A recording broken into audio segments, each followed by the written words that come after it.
the new president of the G20, effectively, Nicolas Sarkozy, spoke today here at the WEF in Davos and did not articulate a vision or even a set of priorities for the G20 leadership this year, which resides with France.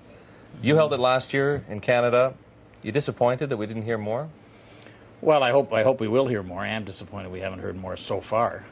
We have the resolutions from the Toronto summit last June to deal with deficits and debts, and you know, the G20 countries made commitments there, and we need to follow up on that. The economy is the #1 issue.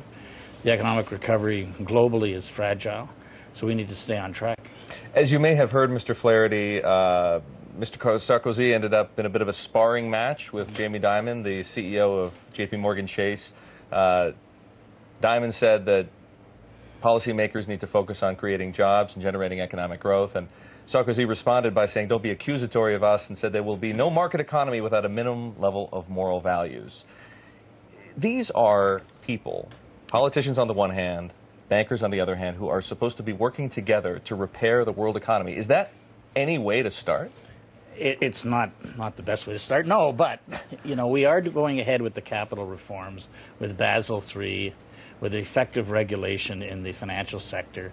A lot of it is modeled on what Canada has done in the past. We're going ahead with these reforms. In fact, you know, we're already having a greater supervision of large financial institutions in the world. That's what the key is. That's where the assurance can come to world markets. Does it alarm you, though, that so early into France's leadership, these tensions, which surely existed under the surface, are already spilling out into public view? Well, it's perhaps not the best course, and there is a tendency before meetings for some of the participants to speak out in various ways. The meetings themselves have been constructive. I've been at all of them over the course of the past since 2008, and they are constructive. The meeting in Toronto was constructive. The meeting in Seoul. We just need to follow up, stay the course, keep everyone on track that this is about the economy. Did these tensions exist? Have they existed over the course of these discussions? You know, is there a lot of you know, push me, pull you on both sides here when it comes to things like bank regulation that you can tell some of the bankers are getting frustrated about? Yeah, there's been a bit of that here and there. There's been the odd flare-up. You know, we had some serious disagreements about a global bank tax, and we were opposed to that. And ultimately, the majority of the members of the G20 agreed that we were not going to go ahead with a global bank tax. And I see that gets resurrected from time to time as an idea, but it's a non-starter. Let's talk for a moment about the U.S. economy. From your vantage point, is the U.S. recovery for real right now? There's some good signs. I wouldn't put it any stronger than that. There are some good signs, some renewal of consumer confidence, some stability in the financial system, which is vital. Housing market's still, you know, in serious trouble.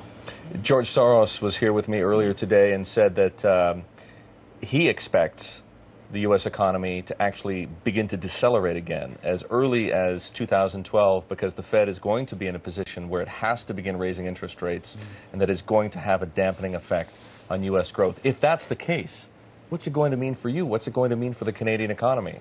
Well, our biggest customer is the United States, 75% of our trade, so it matters a lot to us. There's been a bit of decoupling in the sense that our unemployment rate is a couple of points lower than that in the United States, and consumer confidence in Canada came back very quickly after the recession. Our exports are coming back, but those exports are growing to emerging economies, and that is the future.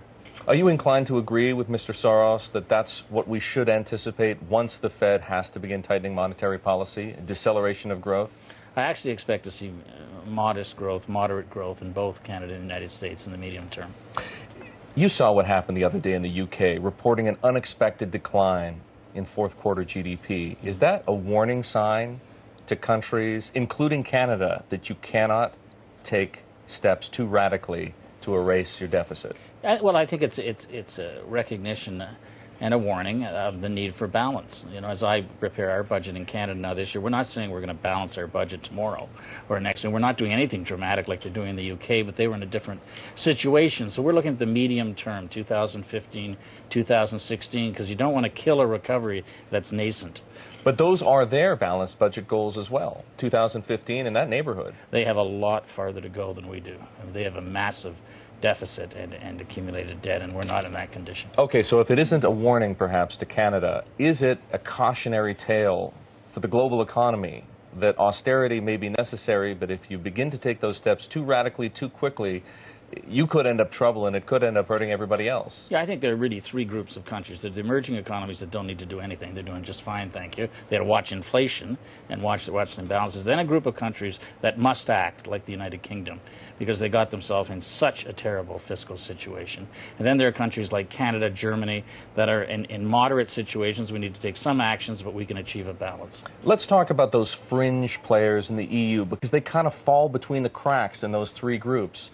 They are broadly aligned with the European economy because of the European Monetary Union, but they're being forced to dramatically cut their budgets. Right. Is that posing a risk, do you think, to the stability of the European Monetary Union at this point? It poses a risk. We've had lots of discussions about this, and this goes back to the discussions with respect to Greece in the first half of last year.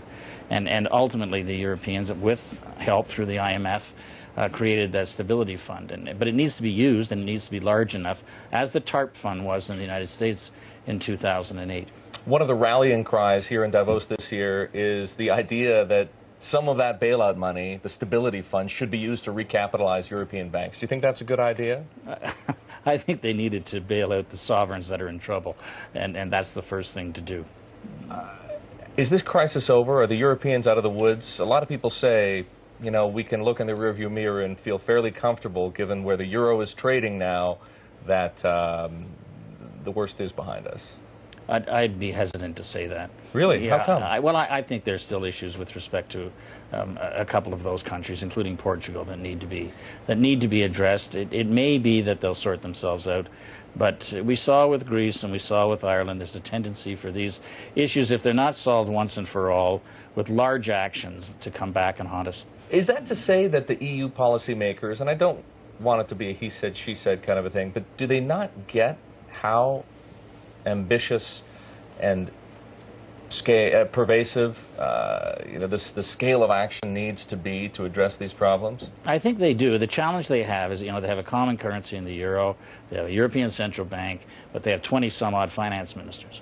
And it's hard to get to decision-making. I've been through it with them in meetings and on the phone. It's very challenging to get to a conclusion. Much easier to be a single finance minister. It is. Thank you very much.